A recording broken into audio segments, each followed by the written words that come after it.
بسم اللہ الرحمن الرحیم، السلام علیکم۔ اس وقت جو میں آپ سے جب مخاطب ہوں تو آئی ایم ایف کو لکھا گیا پاکستان تحریک انصاف کا وہ خط سامنے آ چکا ہے، جو کہ پاکستان کی تاریخ میں ایک افسوسناک مرحلہ ہی اس کو قرار دیا جا سکتا ہے، کیونکہ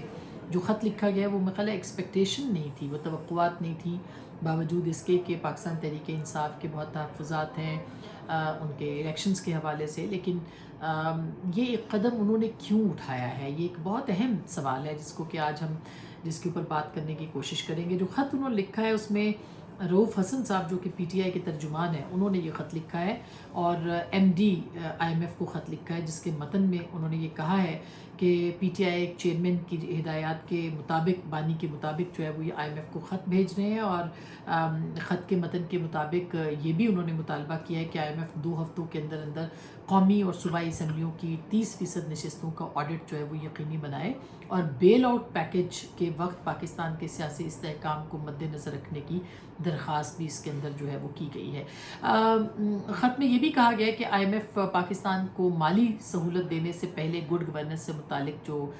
شرائط ہیں وہ بھی سامنے رکھے، یعنی کہ گڈ گورننس سے متعلق اور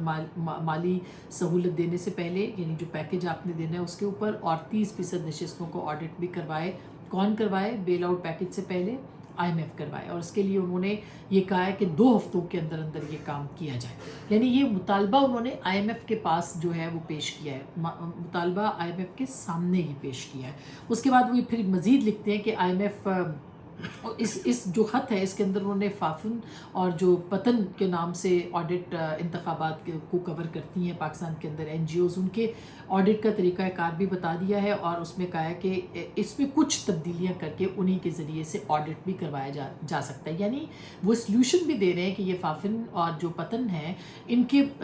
جو طریقہ کار ہے اس میں کچھ تبدیلیاں کی جائیں، اور اس کے بعد پاکستان کے اندر جو الیکشن ہوا ہے اس کا آڈٹ کروایا جائے۔ یہ بھی انہوں نے کہا ہے کہ پی ٹی آئی نہیں بلکہ دیگر جماعتیں اور عالمی ادارے جو ہیں وہ الیکشن فراڈ اور آزادانہ تحقیقات کا مطالبہ کر رہے ہیں، اور یہ بھی انہوں نے کہا ہے کہ یہ آئی ایم ایف کی جو مالی امداد ہے یہ پاکستان کے عوام پر مزید بوجھ بڑھائے گی، اور یہ کردار ملک کے عوام کے لیے ایک عظیم خدمت ہوگا، یعنی آئی ایم ایف کو کہہ رہے ہیں کہ آپ پیسے نہ دیں، اگر آپ نے پیسے دیے، یہ پیکج دیا، تو پاکستان کے عوام کے اوپر بوجھ پڑے گا۔ کس قدر تحریک انصاف کو پاکستان کے عوام کا خیال ہے، آپ یہ دیکھیے کہ خود اسی آئی ایم ایف کے ساتھ جو ہے وہ پاکستان تحریک انصاف نے ایسا معاہدہ کیا کہ جو پاکستان اس کے چنگل سے آج تک نہیں نکل پایا،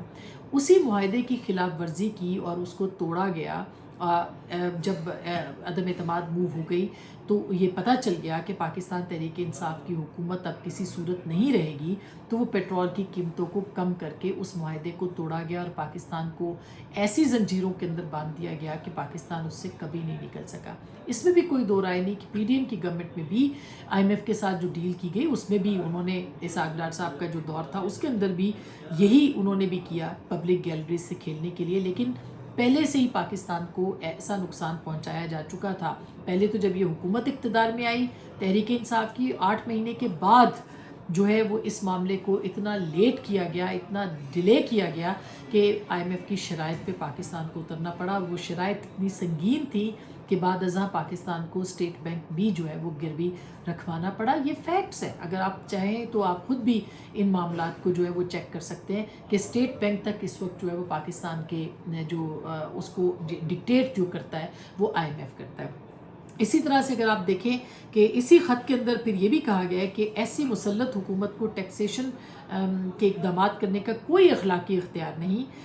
2023 میں بانی پی ٹی آئی اور آئی ایم ایف کے نمائندوں کے درمیان اس معاملے پر بات چیت ہوئی تھی، انہوں نے یعنی کہ جو ان سے ملاقات ہوئی تھی آئی ایم ایف کی، اس پہ انہوں نے کہا تھا کہ اس معاملے کے اوپر بات ہوئی، یہ آئی ایم ایف کا وفد ان سے ملا تھا اور اسی کے تناظر میں یہ ملاقات ہے۔ پھر وہ یہ کہتے ہیں P T I M F نے پاکستان کو مالی سہولت کی حمایت کرنے کا بھی اتفاق کیا تھا، یعنی اس ملاقات کے اندر، اور